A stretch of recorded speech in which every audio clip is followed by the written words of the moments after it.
welcome back. So after we have created this emitter, let me just go directly to the object level and create a top network.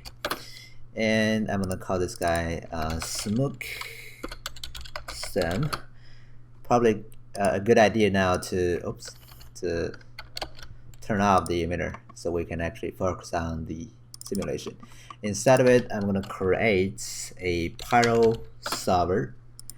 That's going to be the solver looking like a brain with fire on it, and connect that to the output. It needs a smoke object, and also need a source volume here.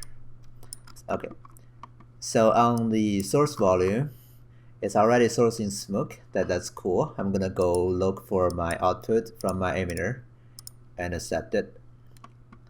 And let's take a look at the simulation. As you can see, it's already emitting something, but it seems like that something is being constrained inside of this box. So what I'm gonna do here is dragging out from this dot and create a gas resize fluid dynamic, this guy. Okay, that's gonna dynamically resize the box. Not in the default setting though. You have to go here, go to the max bound, and just turn on that. So we're just gonna ignore the max bound. Now if we start simulating, as you can see, it's just dynamically updating it when it needs to. Alright, now we can see now our moving emitter is constantly emitting particles, and everything seems to be working right out of the box. Cool. Let me just change my time range to 80 so that it's not emitting or going too far or too a lot of simulating a lot of frames. So here, one of the things you're probably wondering is that why is it so flat? Now the reason for that is not because it's flat, but more because the environment doesn't have any lights. So we're basically emitting a headlight on the smoke. So to make things easier to visualize, I'm gonna press D button and go to the background and change the color scheme to dark. It's gonna allow me to see the smoke better. I'm also gonna go to maybe this kind of angle, control and click on the area lights to allow me to drop down the light. Now you can really see some detail from the smoke. Alright, cool. So this is like a dynamic moving object that's going around. Okay. So I kind of want it to be moving a little bit further. So let me go back to the object level, right? Go to the emitter, and underneath the transform, I'm going to drag up the move scale just to make it move further. That should allow me to see like a more dramatic movement. Cool.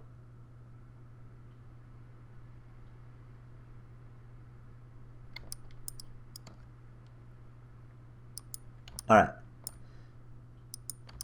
So now we have this very generic like moving emitter that is emitting fog, or smoke, but it doesn't look really that dynamic. One of the reasons is because it's basically just emitting those smoke or volume, and it's gonna copy the velocity calculated from the original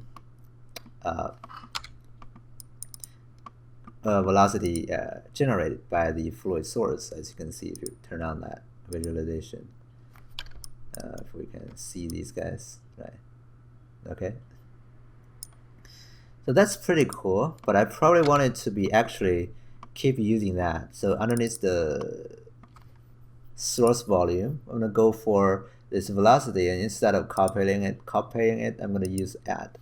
And what this allows me to do is just add the velocity to really pushing them around. As you can see, it's now giving me some more dynamic looking.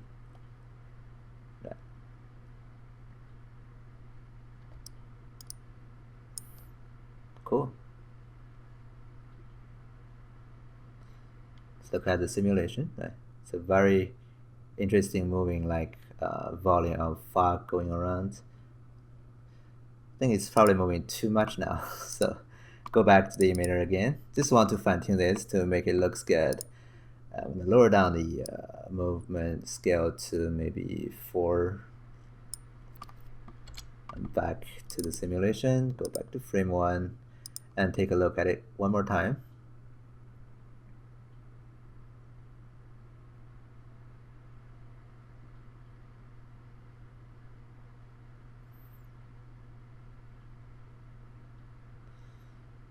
Cool. Now just with a few nodes, we are now able to create a fairly dynamic looking movements. Actually smoke, right? It's moving around, it's emitting the smoke, and there are a lot of detail already there, which actually looks pretty cool. So that's gonna be it for this one, and in the next one we're gonna go ahead and look for some options that we can do to really creating more interesting detail to this smoke. Okay, so see you next time.